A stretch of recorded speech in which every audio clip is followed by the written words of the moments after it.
listed a long list of grievances against the Iranian government, going back to the takeover of the embassy in '79, barracks bombing in the '80s, etc.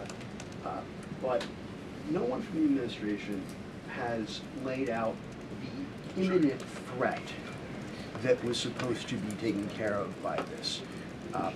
And the rationales offered by, say, Secretary Rubio, the President's National Security Advisor, said that the threat was retaliation against American interests from Iran after Israeli strikes.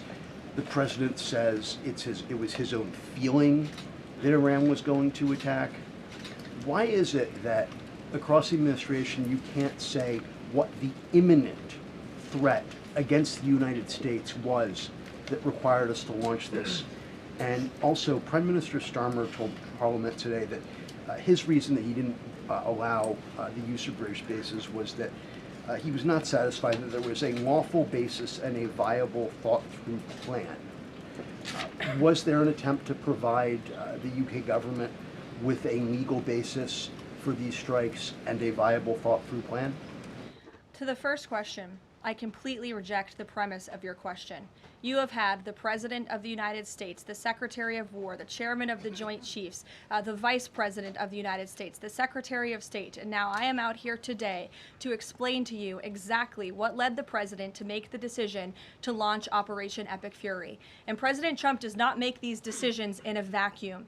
This decision to launch this operation was based on a cumulative effect of various direct threats that Iran posed to the United States of America, and the President's feeling based on fact that Iran does pose an imminent and direct threat to the United States of America, based on the fact that they are the world's leading state sponsor of terrorism, based on the fact that they were rapidly and aggressively building up their ballistic missile program to give themselves immunity within their country alongside their navy, so that inside their country they could continue to create nuclear weapons and nuclear bombs, which would of course pose a risk to Americans in the region and even Americans one day here at home. And then another point on this is the President found that through these extensive, exhaustive, failed negotiations with Iran, that they were hell-bent on death and destruction. So again, the President was not going to be just another president on a very long list who sat back and stood by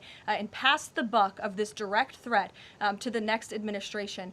The President had a feeling, again, based on fact, that Iran was going to strike the United States, was going to strike our assets in the region, and he made a determination to launch Operation Epic Fury based on all of those reasons. And I would like the media to actually report on all of them, rather than just picking sound bites from one person in this administration and saying, oh, they're contradicting the other person. No, again, these decisions are not made in a vacuum. They are made by the President's feeling that Iran was going to strike the United States and our assets in the region, and he was not going to sit back and watch that happen. The determination was made that the President was going to strike first alongside Israel, and that has obviously been proven to be the right decision and an effective one at that.